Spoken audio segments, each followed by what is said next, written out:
Welcome back to 106.7 Phoenix FM. This is Art Effects Live, your information hub on everything art in the Greater Bendigo.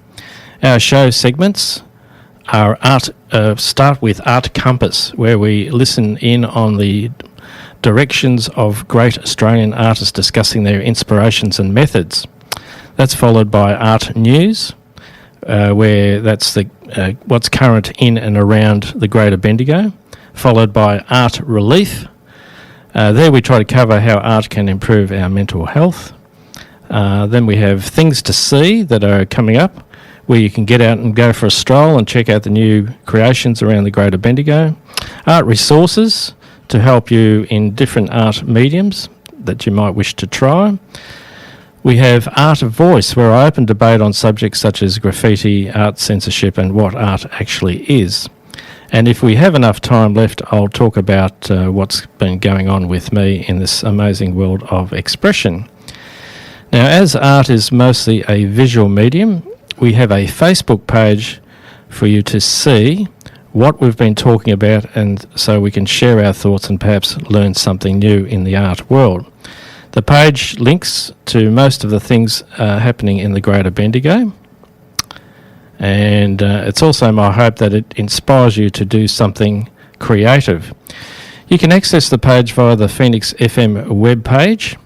At that page, in the top right corner, type art, A-R-T, space FX, and that will take you to our Facebook page link.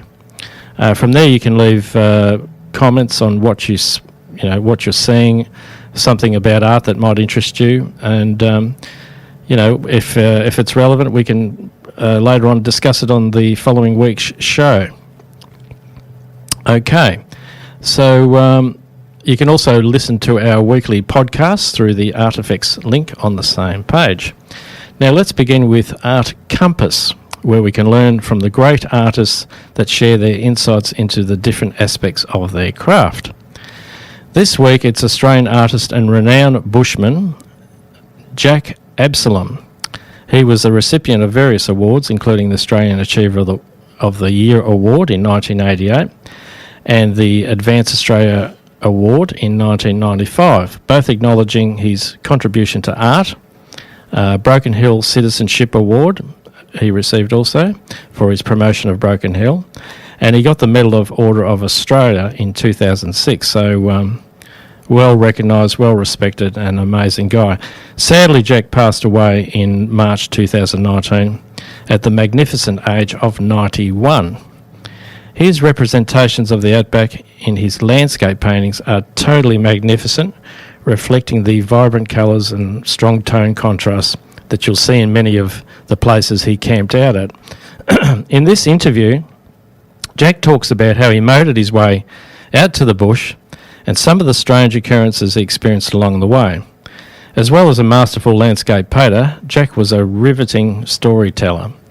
Back in the day, Dad and I used to watch, used to have several documentaries on TV about, travelling out to the outback and things that you had to look out for, water, what you would do if you had got two flat tyres in a row or something, and it was riveting stuff.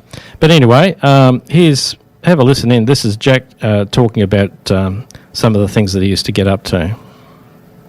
I've got a four-wheel drive that I pull a caravan with. I got a 22-foot caravan, and we go to an area. I go like to the Hammersley Ranges or the Flinders Ranges or wherever it is, and I stop there for 3 to 6 months and paint that area. See, well, I've lived in the bush all my life. I can go back to when I was 4 years of age when we first went into the bush. We lived in a little railway siding called Narita on the western sides of the Nullarbor Plains in Western Australia. And most of my playmates were all Aboriginal children, and I used to go with them, hunting, for a better word. We'd catching lizards and rabbits and all this sort of thing. And that's where it all started from. And years later, I was travelling through the outback and I found this family with a husband and wife and 3 children. And they were to the stage where their tongues were swelling up, choking them. And this chap had got a bright idea, we won't go that way, we'll cut across here towards Lake Eyre. And he was the luckiest bloke in the world that I happened to come along. We near a town? Back that way.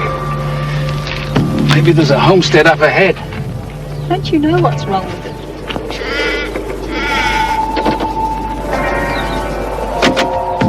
That was so delicate that I was 4 hours just bathing them, putting squeezes of water in their mouths and everything without, you got to be careful that you don't give them a glass of water or something like that. They'll go into a coughing fit and choke.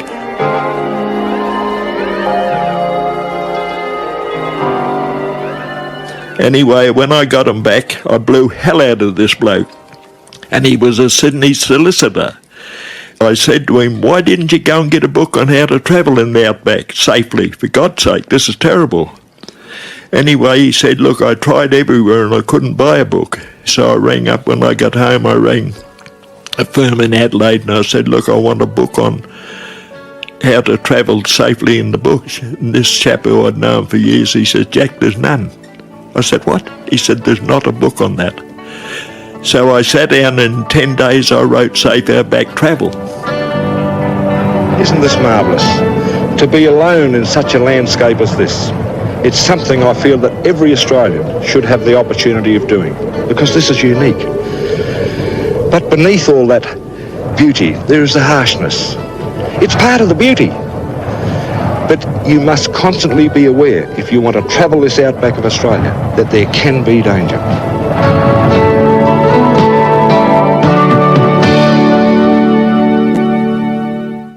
Anyway, that book sold thousands and thousands of copies every year for 40 years. But last year I've just pulled it off the market simply because the mechanics in it today don't exist. There's no distributors and no carburetors and those sort of things. Everything today is you need a giant machine to hook it up to the car to tell you what's wrong with it.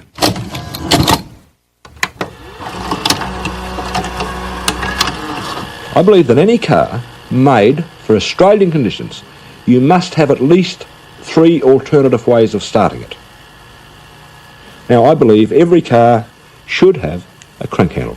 I hate using the things, but it's nice to know that you've got one behind the seat if you ever had to use it. But right, suppose we have a flat battery, suppose we have no crank handle. I am going to show you how to crank that car using the back wheel. Now, what I want you to do is to... But we got to be fair that the cars today, very seldom does anything go wrong with them. Like you can travel from here to Alice Springs or Darwin and not see a car broke down. In my days when I started 30 and 40 and 50 years ago, I might have passed 25 or pulled 20 out of bogs, and that doesn't happen today. Have you integrated some new technologies into your life? Because these days people, for example, just rely completely on their GPS. Yes, well, you can rely on your GPS, but it's the safest way is nature itself. I feel one of the weaknesses in people from the city going to the bush is not taking notice of which direction the road is going that they are travelling on. One of their biggest failings, they get turned around very easy, spun around I call it. But now, we need a compass. We can make a compass out of a nail or a screwdriver, a piece of wire. Can it be any bit of wire? No, I misled you here, Colin. So has nature ever gotten it wrong or led you astray though? Have you ever come a gutser? Not really. I've made mistakes at times, done stupid things. I had a combi van one time and it had a stupid jack that just stood on the side and you had to it went into a little square on the side of the car. I loosened all the nuts on the wheel. I'd got a puncher and I jacked it up with this, and when I looked at it, it was crooked. and I put my hand on the top of it and kicked the bottom to level it up, and the whole truck fell on my hand on top of the jack.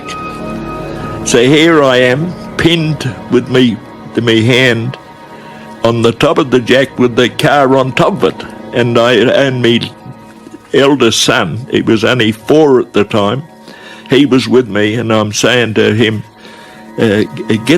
pull that wood around there for that. There was a pole there near me, any piece of wood. And I thought I'd get this in behind and might be able to lever it away. And it got to the stage at the finish that I was almost in the stage to cut my hand to get it out. And I said to him, I said, look, get Daddy the gun, get Daddy the gun. So he gets the gun, and I puts the barrel in behind, put my hand on, put my feet up on the side of the truck and pulled, and it came away enough for me to get my hand out. Well, I laid there for half an hour. I couldn't move. I was that buggered, and my hand was about, instead of being, say, 4 inches wide, which it is, it was 8 inches wide, where I'd squashed it all out. That was about the worst one I've ever done. Stupidity on my part. Completely stupidity.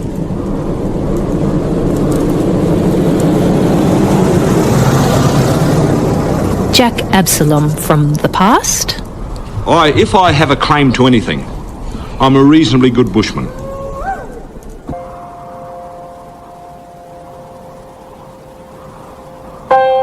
Do you reckon over all of these years of travelling and painting and working in the outback that your relationship with the outback has changed? Never. I always treat the outback as it should be treated. I'm a great admirer of nature. I love nature.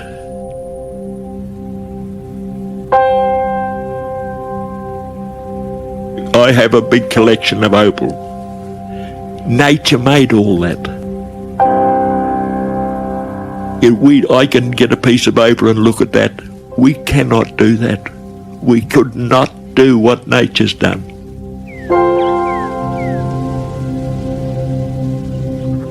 Do you reckon you've had a lucky life? You've got a good warm swag, you got no problems. Something about a campfire, isn't it? I reckon I've been very lucky all my life. I bring many people out in the bush, and often the way they behave, they must think I'm nuts. Because often I say to them, have a look at that. And they say, what? I say, that. And it might be a red sandhill with an old dead tree in it or something. They say, but there's nothing there. I say, but look at the colours. Oh. And it might be just a gibber plane going away forever. And they're expecting, I think, to see a motel or a house or something. And because there's nothing, they said, but there's nothing there. But I said, that's what makes it so attractive. And they look and they think, oh, he's got to be nuts. But I love all this. I think this is something. Okay, that was a fascinating insight into the travels and inspirations of one of Australia's most notable artists and bushmen, Jack Absalom. In celebration of artistic excellence, we have the RAW Awards 2026 now ready for applications. These awards are open to young people 25 and under as of the 4th of June 2026 that are living and studying or working in the Greater Bendigo area. There are 4 categories: the visual arts, short film, literature and performing arts, with prizes of $1,500 and $500 awarded in each category. Applications close the 4th of May, and you can find an entry form at arts.info@bendigo.vic.gov.au. I'll repeat that one more time. Applications close the 4th of May, and you can find them at arts.info@bendigo.vic.gov.au. So don't be shy, hook in. Okay, the time is now 22 past 2, and you're on 106.7 Phoenix FM Community Radio. So let's pause now for some music relief with Teach Your Children Well from Crosby, Stills and Nash, and then I'll be back with more art effects. Okay, here we go.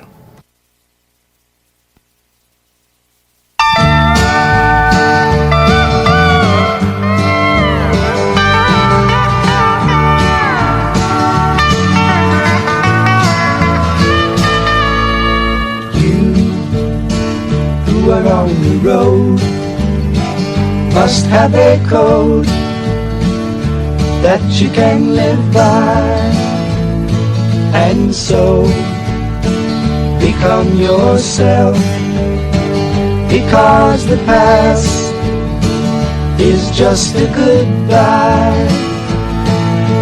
Teach your children well, their father's hell did slowly go by, and feed them on your dreams, the one they picked, the one you know by.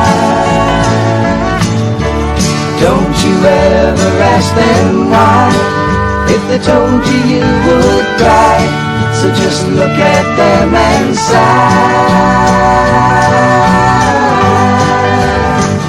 And know they love you.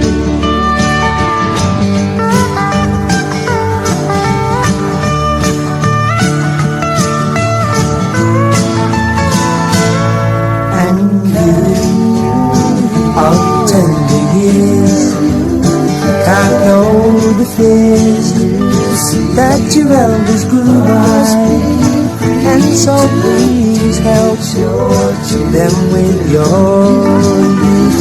They see the truth before they can die. Teach your parents well, their children's hell will slowly go by, and feed them on your dreams, the one they picked, the one you know by. Don't you ever ask them why, if they told you you would cry, so just look at them and sigh.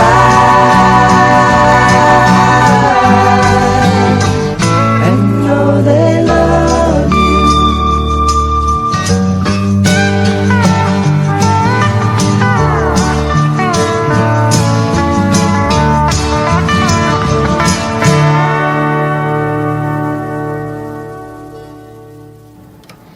Welcome back. This is 106.7 Phoenix FM Community Radio, and this is Art Effects with your host, Hazza. The part we're up to now is called Art Relief. This is a segment where we outline many of the health benefits that producing art can have on us. Now, well, it's got, what have we got? 1, 2, 3, 4, 5. There's 6 categories. We'll start off with stress and anxiety reduction.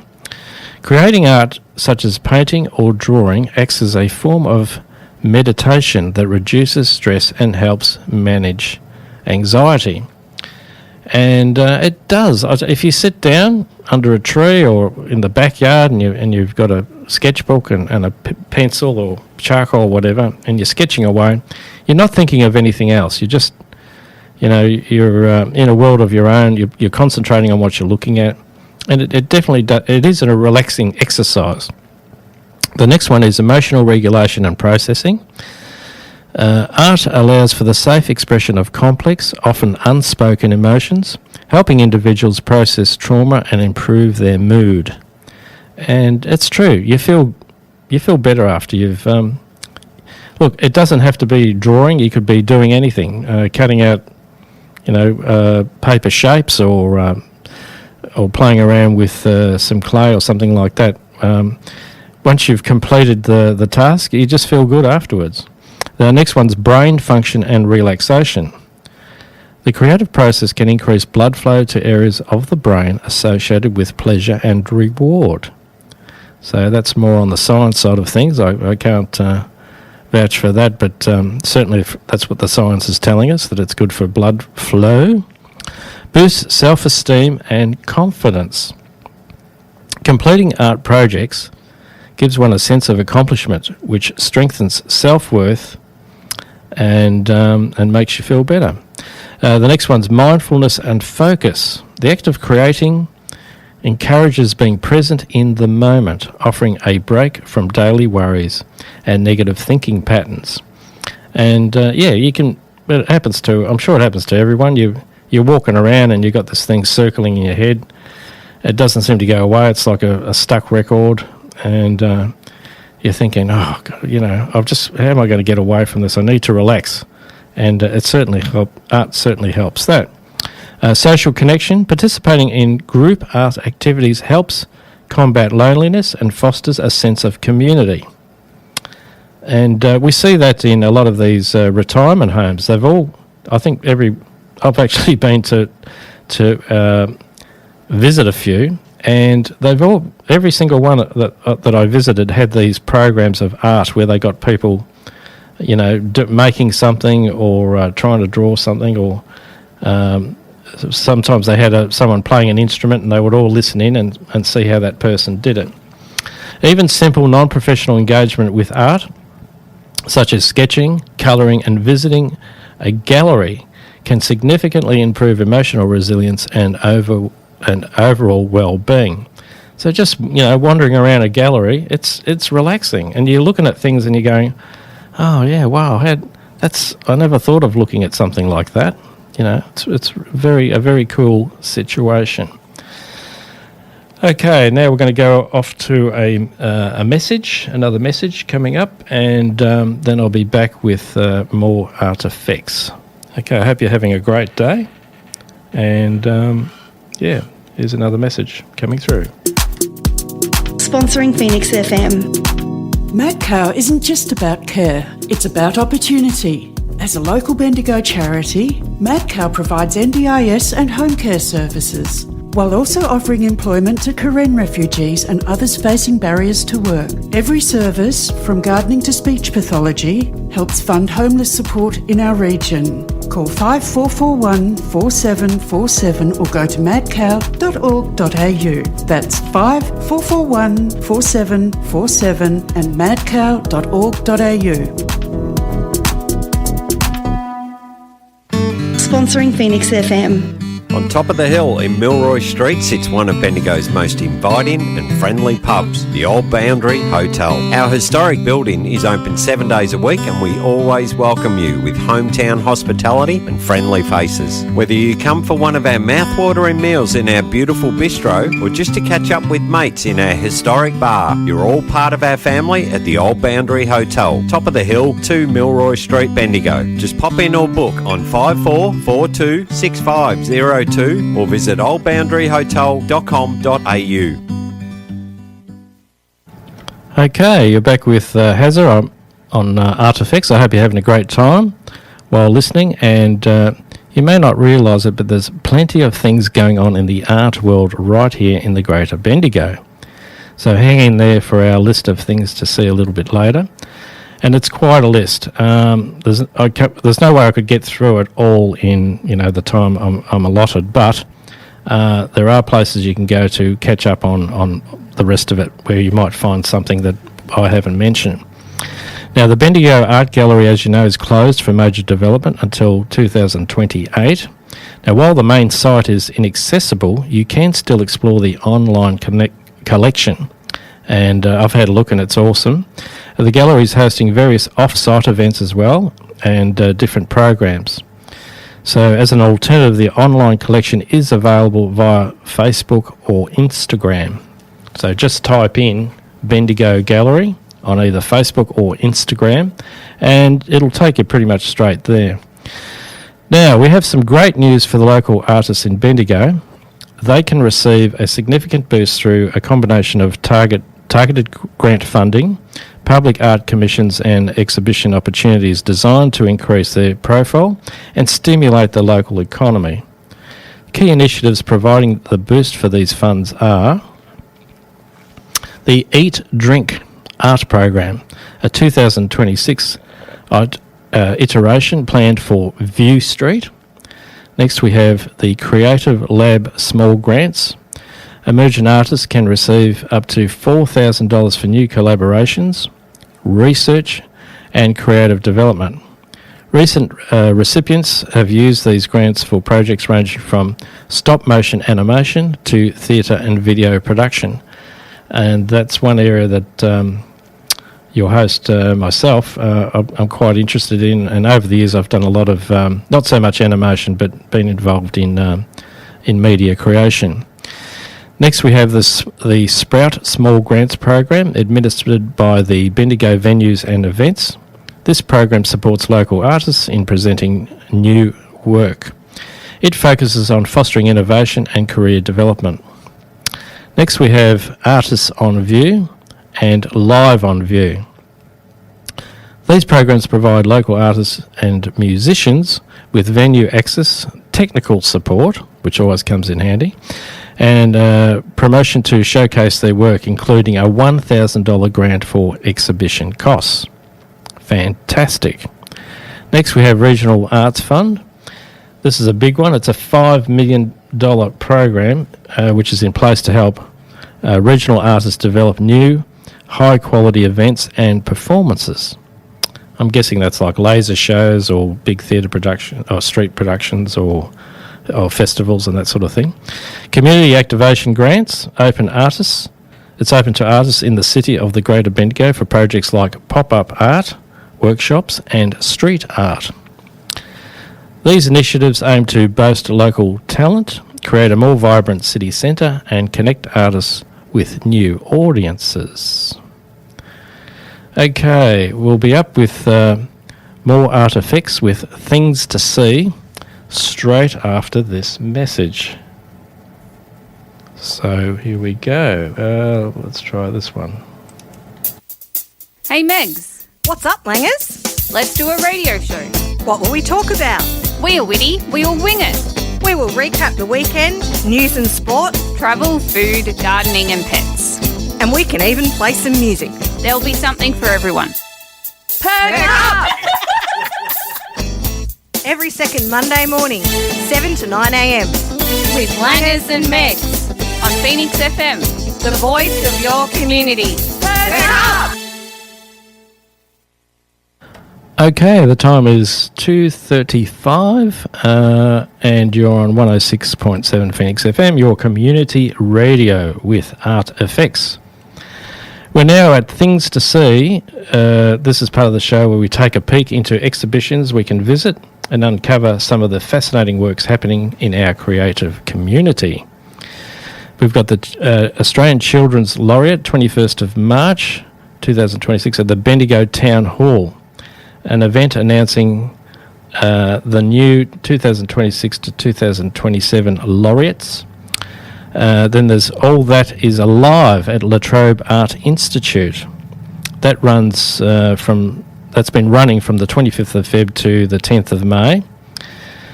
A co-commission with the UTS Gallery featuring 11 Australian artists exploring living systems, ancient knowledge, that would be interesting, and sustainability through sculpture, weaving and installation.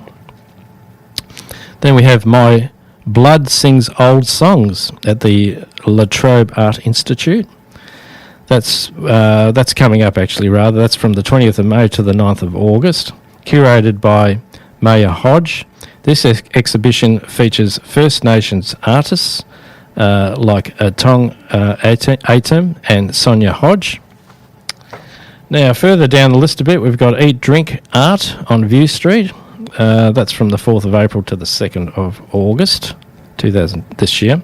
An art trail where local artists' works are displayed with businesses along the historic View Street Arts Precinct, so make sure you get along there.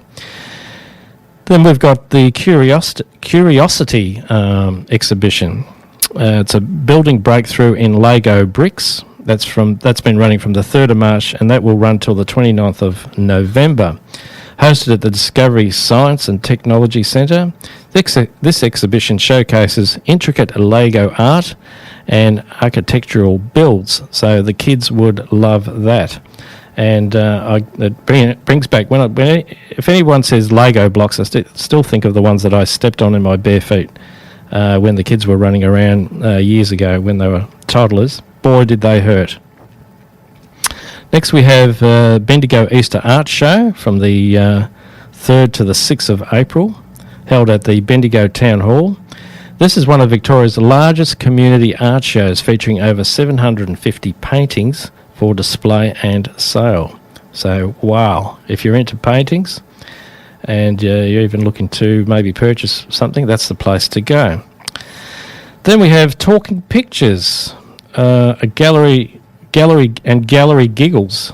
I'll say that again. Talking Pictures and Gallery Giggles at the Galkangu Reoccurring Arts Programming and Visual Events event running through to June this year.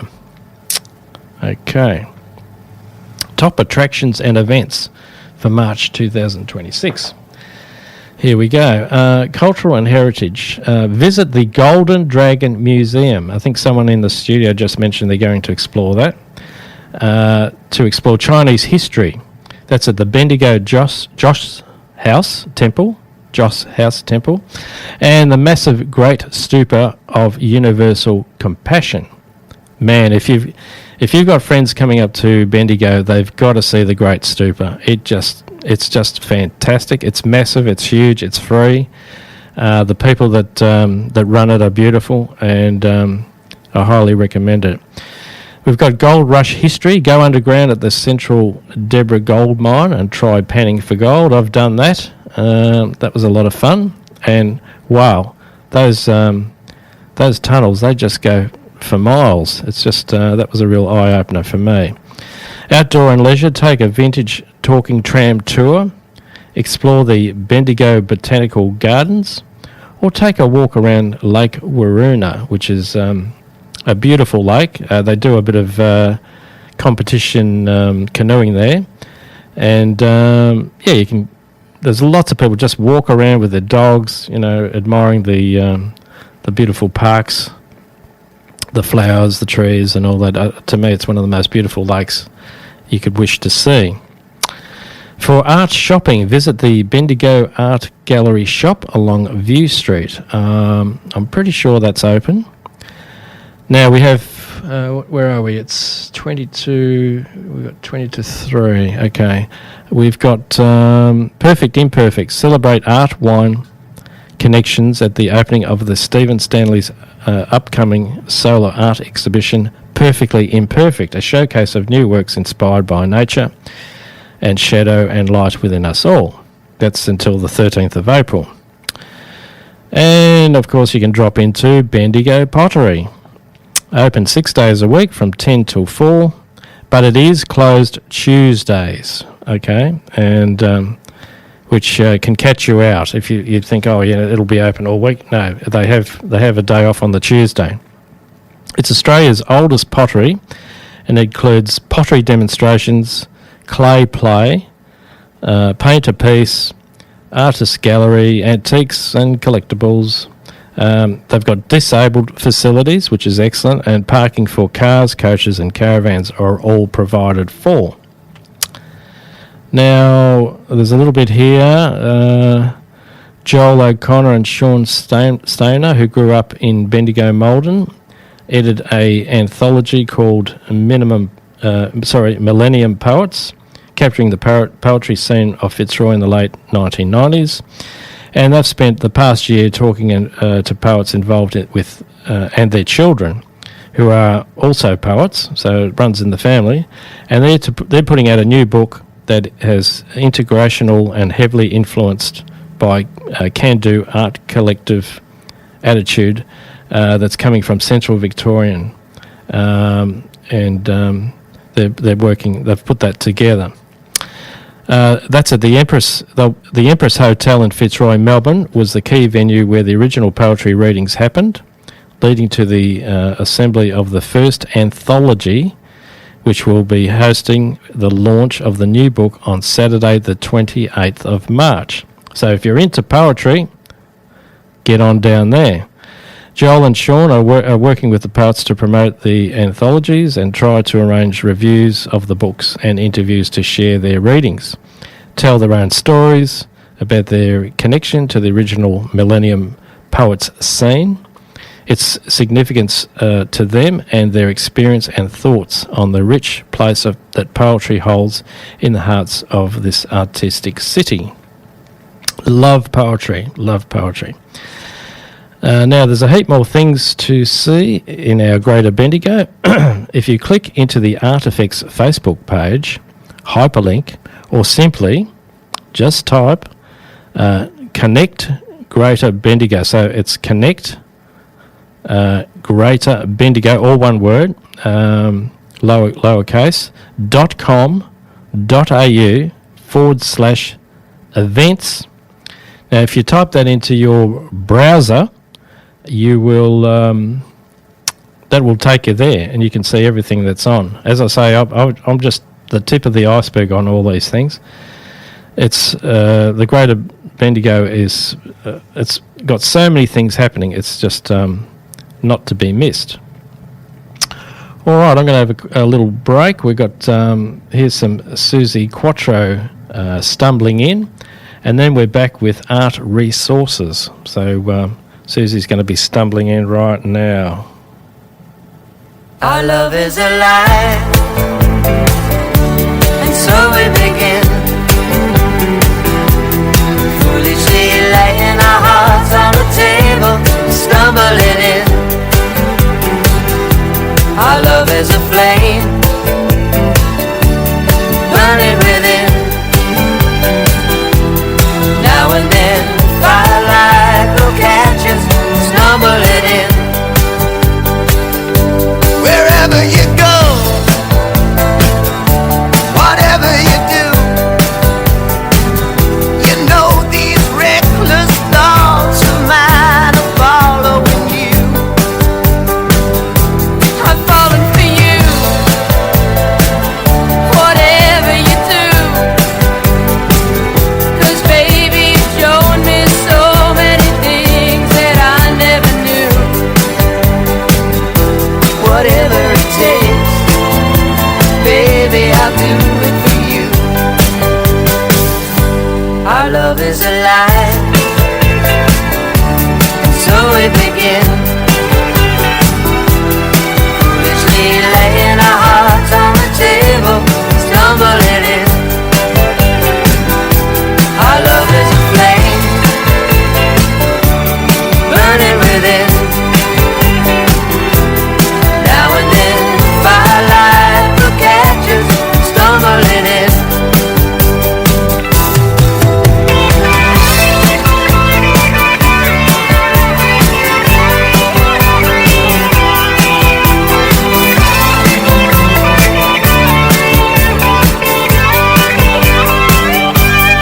You were so young, oh, and I was so free. I may have been young, but baby, that's not what I wanted to be. Well, you were the one. Oh, why was it me? 'Cause baby, you showed me so many things that I'd never seen. Whatever you need, baby, you got it for me. Our love is alive, and so we begin, foolishly laying our hearts on the table, stumbling in. Our love is a flame, burning within. Now and then, firelight will catch us, stumbling in. Stumbling in, stumbling in.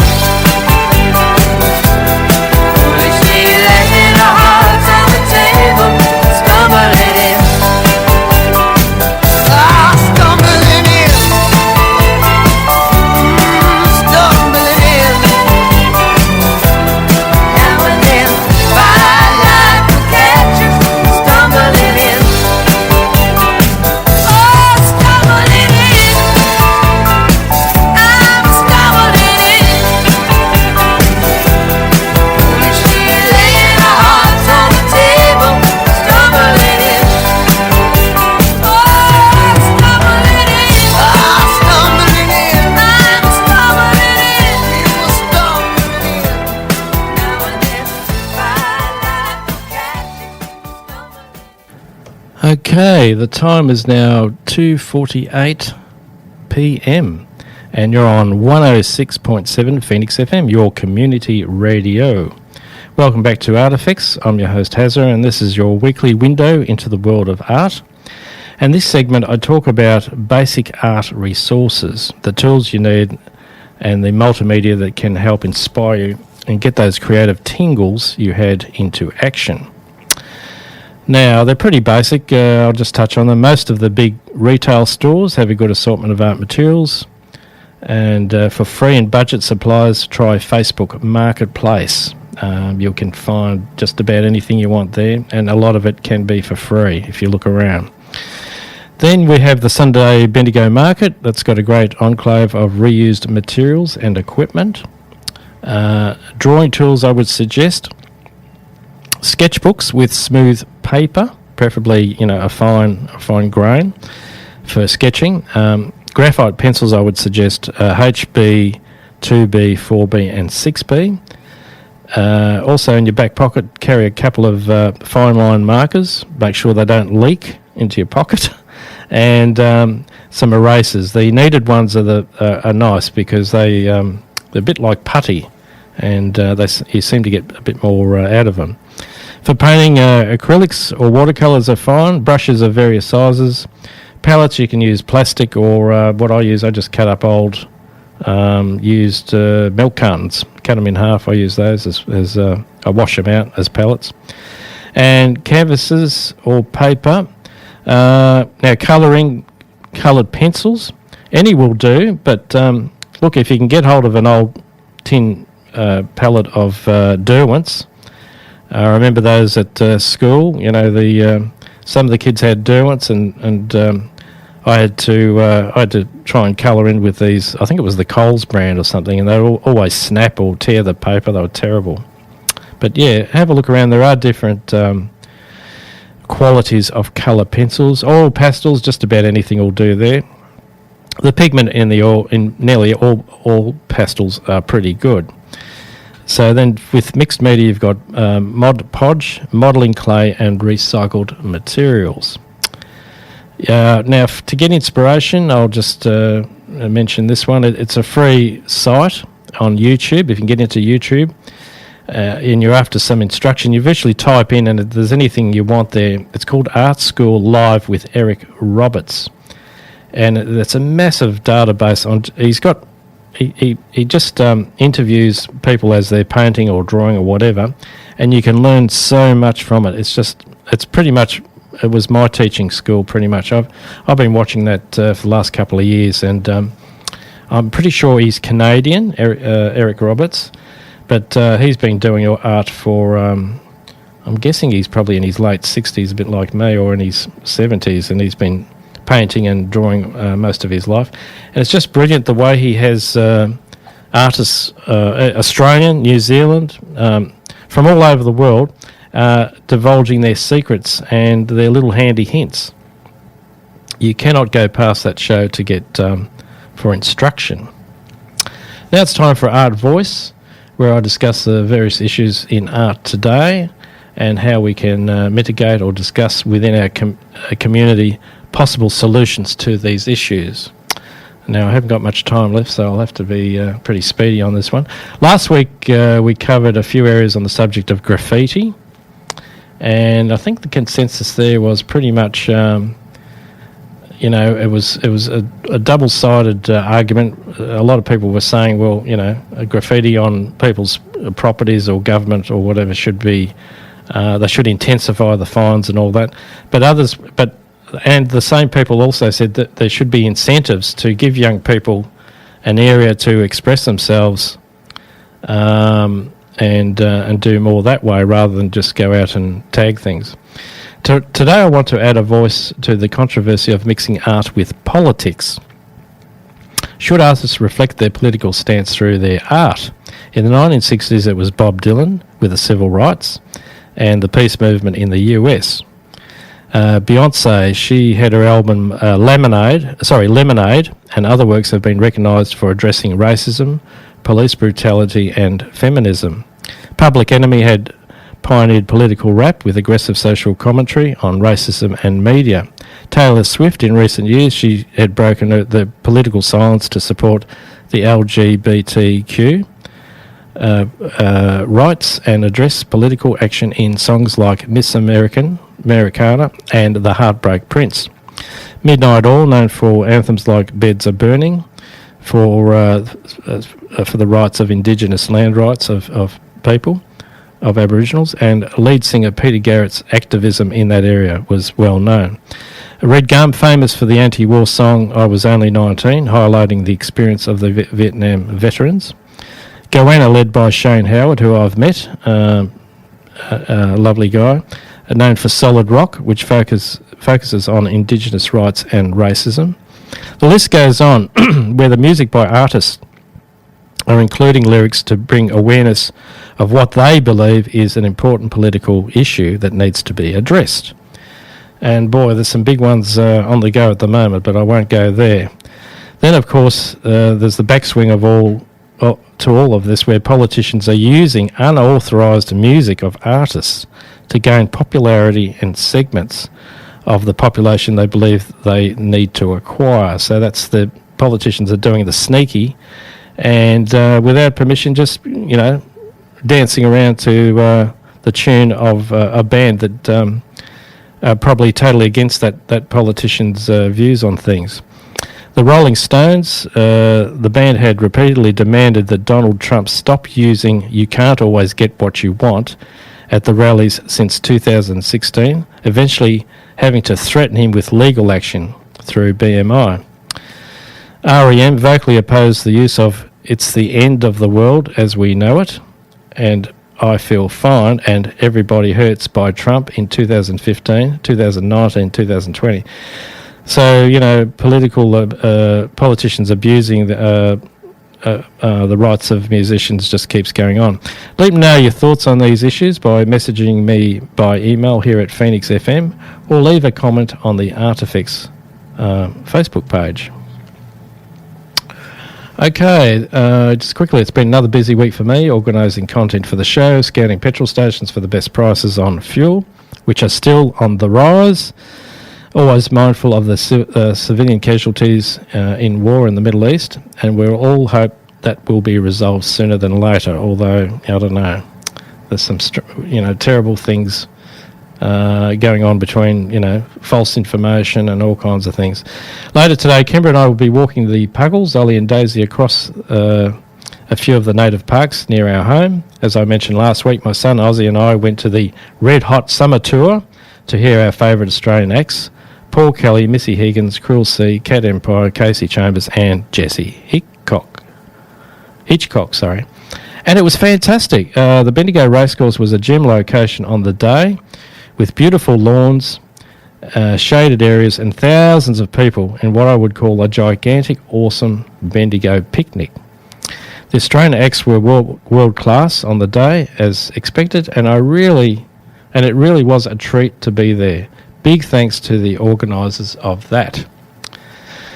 So now this is Hazza. I will sign off with a quote from the late, great Jack Absalom, who said, I'm going to try and say this the way Jack would say it, but I believe when you do something, you got to give it your all. Like I always say, boots and all. I don't fiddle around. Okay, so that's... Okay, so after my show, we have Earth Matters. After my show, we've got the news and the weather again. Then there's Earth Matters, and that's what I call science. Okay, so I'll now leave you with, it's called 432 Hertz Music to Relax You By. And thanks for listening and joining me, and hopefully we'll do the same again next week. So here we go. Start relaxing.